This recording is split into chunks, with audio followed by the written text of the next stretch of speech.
नालासोपारा आणि वसई रेल्वे स्थानकात रुळांवर पाणी शिरलेलं आहे। रुळांवर पाणी साचल्यानं पश्चिम रेल्वेची सेवा बरीच विस्कळीत झाली आहे। लोकल सेवा आज सकाळपासून टप्प्याटप्प्यानं सुरू आहे। रेल्वे सेवा जवळपास 1 ते 2 तास उशिरानं आहे। लोकल सेवा उशिरा सुरू झाल्यामुळे प्रवाशांचे बरेच हाल होत आहेत। विरार रेल्वे स्थानकात प्रवाशांची प्रचंड गर्दी आहे। दिवसांपासून वसई विरार शहरामध्ये मुसळधार पाऊस कोसळत आहे।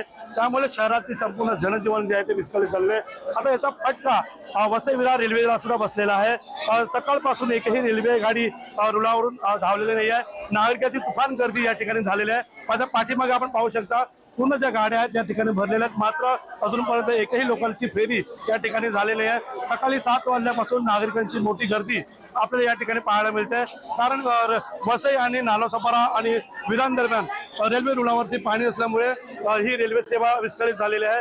त्यामुळे सकाळपासून कामावर जाणाऱ्या चाकरमान्यांचा मोठ्या प्रमाणात खोळंबा झालेला आहे। मात्र इंडिकेटरवरती गाड्या लागल्या जातात, आता गाड्यांचा काही मिनिटात ते पुन्हा रद्द केल्या जातात। त्यामुळे आता या प्रवाशांना कामावर पोहोचण्यासाठी लेटमार्क लागण्याची शक्यता वर्तवली जाते। तर अनेक नोकरीला देखील टांगती तलवार आपल्याला बघायला मिळते। दुसरीकडे जर पाहिलं जोपर्यंत वसई विरार नालासोपारा रेल्वे रुळाचा पाण्याचा निचरा होत नाहीये तोपर्यंत रेल्वे सेवा ही सुरळीत होणार नाहीये। त्यामुळे आता प्रशासन कुठल्या पद्धतीने या ठिकाणी नियोजन करतं हे पाहणं फार महत्त्वाचं ठरणार आहे।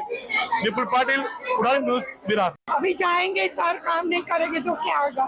कल का दिन 2 दिन तो बैठे, 4 दिन से लाइट नहीं है विरार में, पानी भी नहीं है, हम लोग क्या करेंगे? अभी इधर विरार वेस्ट में बोरीवली, खाली बोरीवली जाने का, और ये लोग देखो इसको जाने भी नहीं देते।